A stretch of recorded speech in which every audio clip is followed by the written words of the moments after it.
네, 안녕하세요. 유행입니다. 함께 똑똑해지자. 오늘도 구독과 좋아요 눌러주시길 바랍니다. 자, 오늘의 이슈 캐스팅 들어가 보겠습니다. 우크라이나 사태가 워낙에 좀 떠들썩하죠. 지난달 24일에 러시아가 우크라이나를 침공한 이후에 증시나 아니면 뭐 암호화폐 시장까지 정말 뭐 엄청난 영향을 미치고 있습니다. 러시아의 폭주를 막기 위해서 지금 미국을 중심으로 해서 러시아에 대한 여러 가지 제재들이 펼쳐지고 있는데요. 그 결을 크게는 한 3가지? 요 정도로 좀 나눠볼 수가 있을 것 같습니다. 자, 일단 첫 번째로 러시아 금융기관을 스위프트에서 배제하는 이런 금융제재에 대한 내용 들어보셨을 것 같고, 자, 두 번째로 러시아의 경제 의존도가 상당히 높은 원유 아니면 이 천연가스와 관련된 이 수입을 막는 에너지 제재가 또 존재하고요. 자, 또 한 가지는 이 반도체나 아니면 전자 또 통신 같은 분야에서 이 제품 수출을 규제하는 이런 기술 제재가 있습니다. 이렇게 3가지 결로 보시면 될 것 같고, 여기서 우리가 좀 챙겨두면 좋을 만한 용어들이 조금 있길래 몇 가지만 정리를 해보는 시간 가져보겠습니다. 일단은 첫 번째 금융제재에서 살펴보도록 할 텐데요.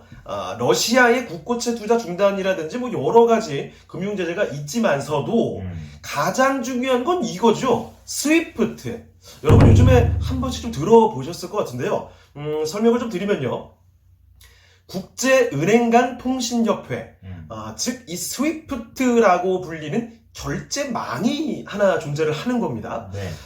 이번에 이 러시아의 일부 금융기관을, 모두는 아니고요, 일부 금융기관을 이 스위프트에서 배제해버리겠다. 이게 핵심 포인트인데요.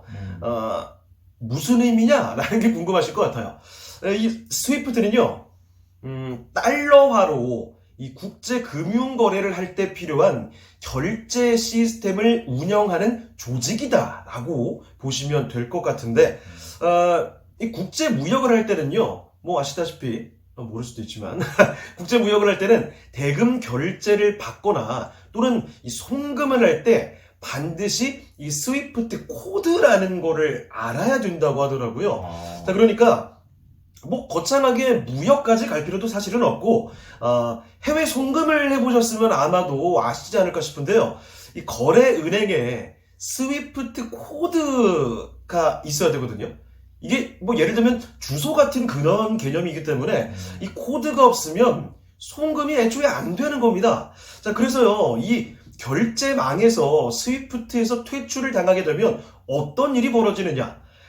기업이든 간에 개인이든 간에 일단 사실상의 금융거래는 전면 불가하다라고 보시면 되는 거예요. 그러니까 수출하고 수입하고 할 때는 이런 결제도 안 되고요. 게다가 또 해외 대출이나 투자 이런 것들이 뭐 죄다 막혀버리게 되니까 이거를 소위 말해서 금융의 핵무기다. 이렇게까지 부른다는 겁니다. 자, 게다가 이 러시아는요, 사실 미국 다음으로 이 스위프트의 결제 건수가 좀 많은 나라로 알려져 있다고 합니다. 자, 그래서 특히나 이 데미지가 좀 심각할 것이다, 이렇게 예측을 하는 거고, 자, 그래서 이 스위프트 배제를 하겠다는 이 제재가 많이 거론이 되고 있는 겁니다. 한번 기억을 해주시고요. 자, 두 번째, 이 기술 제재 쪽에서 해외 직접 제품 규칙, 말이 조금 어려운데 영어로 하면은 더 어렵습니다. 영어가 FDPR이라고 있어요. 굉장히 낯설 수도 있는데 좀 설명을 드리도록 하죠.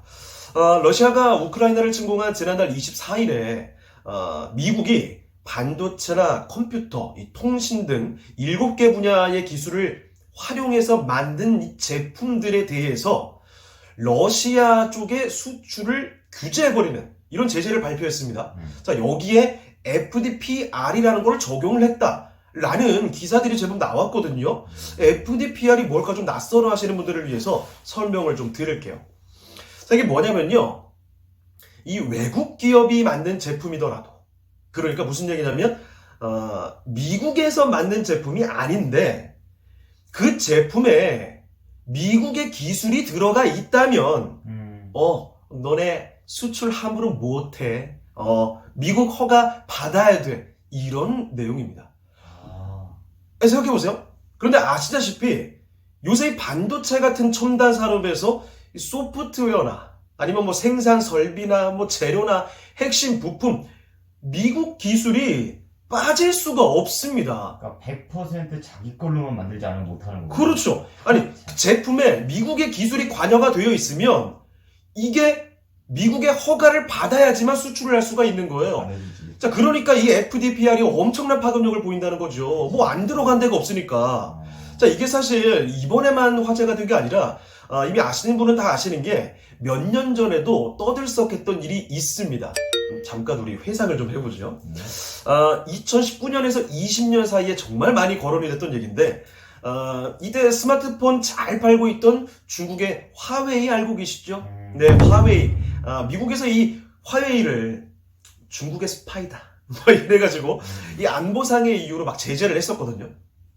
자, 그런데 이 화웨이가 이 당시에 때릴 테면 때려봐라 이런 식으로 좀 강하게 나왔습니다. 자, 그러니까 미국에서 좀 발끈한 거죠, 우리 트럼프가. 자, 그래서 이 FDPR을 그때 개정하면서 적용을 시켜버린 건데요.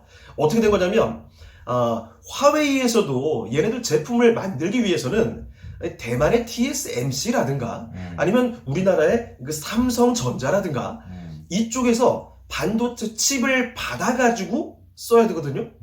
자, 당연히 앞서도 말씀드렸지만 이 반도체 칩 같은데 미국의 기술이 빠질 수가 있겠습니까? 들어가 있죠. 당연히 들어가 있죠. 자, 그러니까 미국이 이 FDPR을 적용을 시켜가지고 TSMC나 삼성전자를 쪼아가지고 야, 너네 제품에 우리 기술이 들어가네. 이거 화웨이한테 너네 팔지 마. 이래 버리니까 화웨이가 그냥 시장에서 퇴출돼 버린 겁니다. 이런 일이 있었다는 거. 자, FDPR이 정말 굉장히 무서운 규칙이구나 라는 사실을 이 사례만 들어도 잠깐 이해가 되지 않았을까 이런 생각이 좀 듭니다. 네. 자, 이렇게 해서 오늘 러시아에 대해서 가해지고 있는 각종 제재들을 토대로 몇 가지 용어들을 잠깐 좀 정리를 해봤으니까요. 자, 여러분 간단히 정리를 해서 꼭 공부해 두시길 바랍니다.